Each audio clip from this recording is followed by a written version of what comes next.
Thank you. चलिए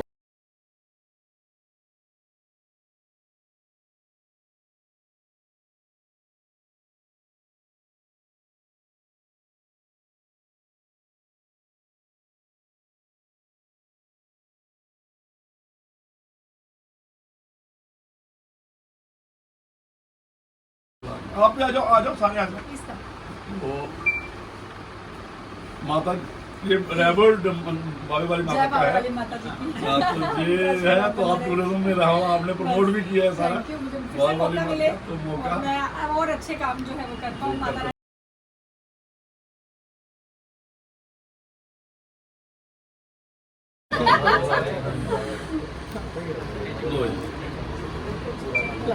thank you. चलिए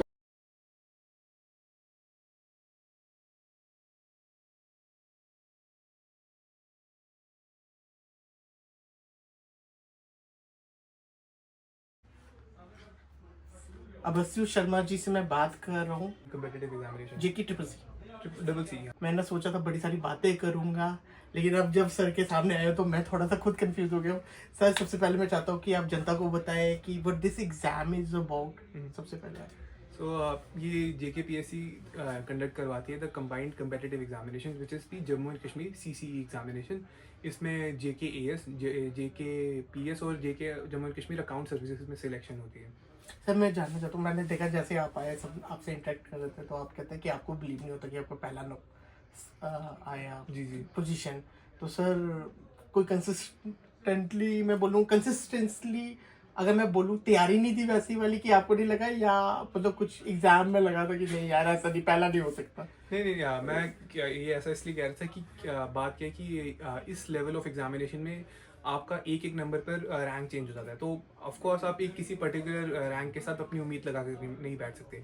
what you can be hopeful for is कि आप सिलेक्ट हो जाएंगे। तो मेरा भी उतना ही था कि मैं सिलेक्ट होना चाहता था। ऑफ कोर्स अब थोड़ी बहुत मेहनत, थोड़ा बहुत स्मार्ट वर्क और भगवान की मेहर की वजह से अब मैं रैंक 1 ला पाया हूँ। मैं जानना चाहता हूँ सर, आज के टाइम पे सोशल मीडिया है, बच्चे यूज़ करते हैं, यूट्यूब से बच्चे पढ़ते हैं, ऐसा कौन सी तैयारी थी जो अलग थी as compared to your generation? क्योंकि आपकी जनरेशन में मैंने देखता हूँ किताबें भी आज के टाइम पे किंडल भी आपको ऑनलाइन अवेलेबल है। बड़े सारे बोलते हैं जी हम डिजिटल नहीं देखते। मुझे लगता है यार डिजिटल कैसे नहीं देखते हो, अगर आपकी सारी बुक्स ही वैसे अवेलेबल है तो क्या क्या था उसमें? जी मैं बोलूँगा कि इस एग्ज़ाम में आजकल थोड़ा बहुत ट्रांजिशन आ रहा है कि लोग पेपर से ऑनलाइन की तरफ ज़्यादा ट्रांजिशन कर रहे हैं। बट मैं बोलूँगा कि I tried it the old way कि आपका, क्योंकि आपको एग्ज़ाम फिजिकली एंड में लिखना है, तो it is better you write on the paper than on the tab. Moreover I would say कि स्टिल डिजिटल मीडिया से आपको हेल्प तो जितनी हो सके उतनी लेनी चाहिए। मैं टेलीग्राम पे बहुत एक्टिव रहता था सोर्सेज ढूंढने के लिए, स्टडी मटेरियल ढूंढने के लिए, तो उससे मुझे बहुत हेल्प मिली है। AI का भी मैंने ठीक ठाक यूज़ करा है एक्चुअली में कि आंसर्स की वैल्यूएशन, बेटर आंसर्स कैसे आप कर सकते हो, तो उसमें AI का बहुत अच्छा यूज़ हो सकता है। हम बड़े सालों से लोगों को देखते हैं कि बड़े सालों से लोग तैयारी करते हैं, ये साथ में डिसिप्लिन भी रहता है, लक नहीं रहता। बड़े सारे लोग हार जाते, कोई PhD कर रहा होता है नहीं निकल पाता, PhD भी कंप्लीट हो जाती है बट उसका PSC हो जाए, CCC हो जाए, UPSC हो जाए, ये क्लियर नहीं होते हैं। तो उनको क्या मैसेज देना चाहिए आप? मैं ये उन सबको यही कहना चाहूँगा कि ऑफ कोर्स फेलियर्स और उतार चढ़ाव are part and parcel of this preparation. तो आई वुड से कि इस प्रिपरेशन को करने के लिए आपको आर या पार वाली मेंटेलिटी चाहिए कि अगर आपको एक साल में ही करना है तो आपको उस लेवल का एफर्ट देना पड़ेगा, आपको उस लेवल की डेडिकेशन शो करनी पड़ेगी, आपको उस लेवल का त्याग करना पड़ेगा। तो मैं बोलूँगा कि अगर एक दो बार करने से नहीं हो रहा तो नेक्स्ट टाइम आई वुड से और जोशो खरोश से आप इस पेपर को अटेम्प्ट कीजिए, तो आप कर लेंगे इसे।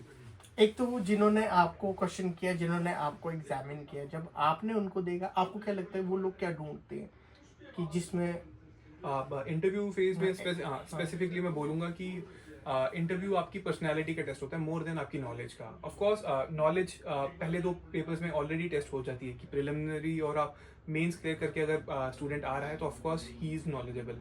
तो फाइनल स्टेज में इंटरव्यू में स्पेसिफिकली आपका पर्सनालिटी, आपका कॉन्फिडेंस, आपका केडेंस और आप कैसे आप खुद को प्रेजेंट करते हैं सामने लोगों के, वो बहुत मैटर करता है। तो अगर कोई मैसेज जो हमारी जनता आपको देखती है वो देना चाहिए, क्या देंगे? specifically to the students who are preparing right now, I would like to wish you all best of luck, and I would hope and pray कि आप लोग अपने efforts में consistent रहें और मेहनत करते रहें और ज़रूर आपको सफलता मिलेगी। Wish you best luck sir. Thank you so तो मच। अभी के लिए फिलहाल इतना ही, दीजिए हमें इजाजत में। शुभम कोतवाल, जय हिंद।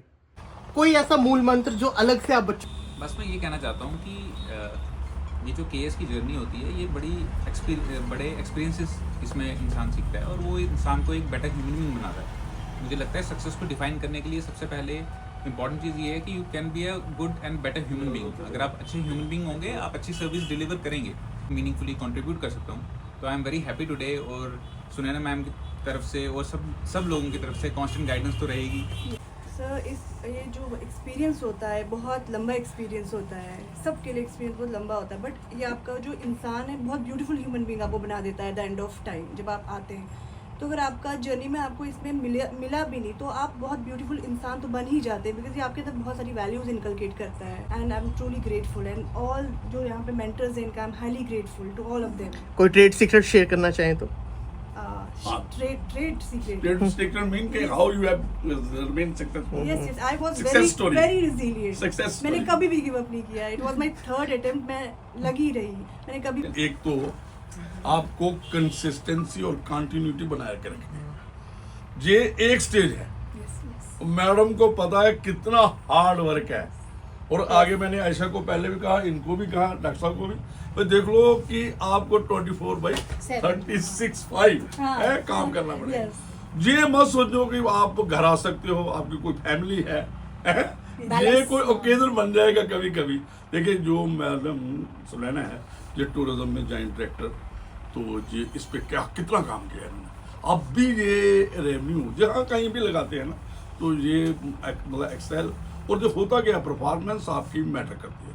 आपको जो अचीव कर लिया, अब भी आपकी परफॉर्मेंस आप, और मुझे लगता है दोनों को जो एग्जीक्यूटिव मैजिस्ट्रेट की जो क्रिमिनल जुरिस्डिक्शन है आप पे हो जाएगी, ये पावर्स आपके पास है, उसमें बहुत सेंसिटिव तरीके से काम करना पड़ता है।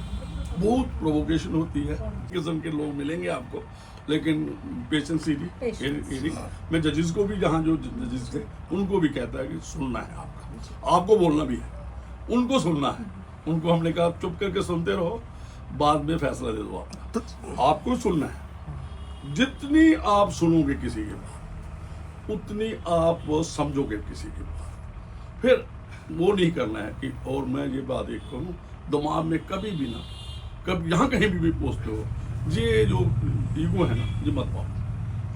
किसी भी पोजीशन पे हो, पोजीशन तब भी आपकी आइडेंटिटी और पोजीशन कायम रहेगी अगर आप हर एक के साथ ये है, अपने देखो रूल्स भी फॉलो करने हैं, लॉ भी फॉलो करना है, काम भी आपने विद इन उसमें करना है, लेकिन आपका बिहेवियर जो matter.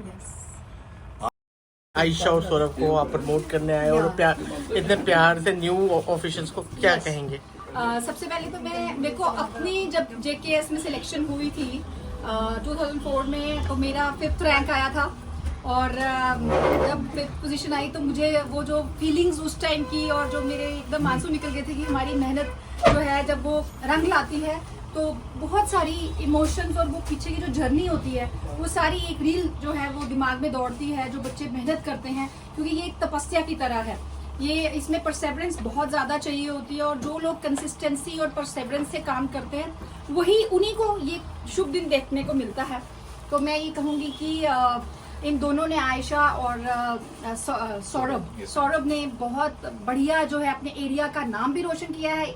She is from Kishtwar and he is from Sundarbani, और देखो सबको एक प्राइड फील होती है, और जो ये जर्नी होती है, जो तैयारी होती है, इसमें पूरा परिवार इन्वॉल्व होता है, माता पिता बहन भाई रिश्तेदार सपोर्टर्स मेंटोर्स, जैसे सर ने मेंटोरिंग की है कर्तव्य IAS एकेडमी, जिन्होंने इनको पूरा एक कांस्टेंट गाइडेंस दी। और जैसे आप देखें कि आज अगर हम पब्लिक सर्विस में आते हैं, सबसे पहले हमें अपने रूट्स का पता होना चाहिए, और उन रूट्स की जो जानकारी, जैसे इंटरव्यू में इनसे टाकरी के रिलेटेड सवाल पूछे गए, और योगराज जी ने इनको जो है वो पहले ही मेंटोरिंग की थी, तो ये चीजें बहुत मैटर करती हैं। ये छोटी छोटी जो सपोर्ट हर एंगल से मिलती है, इसी से इंसान जो है वो कामयाब हो जाता है। क्योंकि it's not only about writing an exam, it is about the complete personality assessment of a person. क्योंकि आगे हमने पब्लिक में सर्विस जो है वो देनी होती है, लोक सेवा जो हमने करनी है, उसमें किस तरीके से जो ग्राउंड के इश्यूज हैं उनको पकड़ के हमने जो कुछ पॉलिसी मैटर्स में चेंजेस प्रपोज करनी होती हैं, वो उतनी जजमेंट, उतना एनालिसिस हमारे माइंड में, उतनी कैपेबिलिटीज होनी चाहिए। और ये जो एग्जाम होता है ये उसी को असेस कर रहा होता है। और कितनी पेशेंस से हम लोगों को सुनते हैं, जब हम लोगों की बात सुनेंगे तभी हम उसका हल निकाल पाएंगे। तो मैं इनसे यही कहूंगी कि अब आपको जैसे ये भगवान की तरफ से एक मौका मिला है कि आप लोगों की जिंदगियां बदल सकते हो। हमारी एक फैसले से लोगों की लाइफ्स चेंज हो जाती है, फैमिलीज की जो है वो लाइफ जो है वो ब्यूटीफुल हो जाती है। तो हमें हमेशा यही कोशिश करनी है कि सेल्फलेसली सबकी प्रॉब्लम्स को जो है वो हल करने की कोशिश करें विदाउट एनी बायसेस। और मैं इनको भी यही कहूंगी, और आई रियली होप कि इन्हीं फुट स्टेप्स पे जो जिस तरीके से हमें चलना चाहिए, एक अच्छे रोल मॉडल बनना है इनको आने वाली जनरेशन के लिए भी। तो बहुत जो कर्तव्य निष्ठा जिसको कहते हैं उसको इनको फॉलो करना होगा और करना चाहिए, ताकि जो है हम एक समाज में अच्छी छवि ला सकें।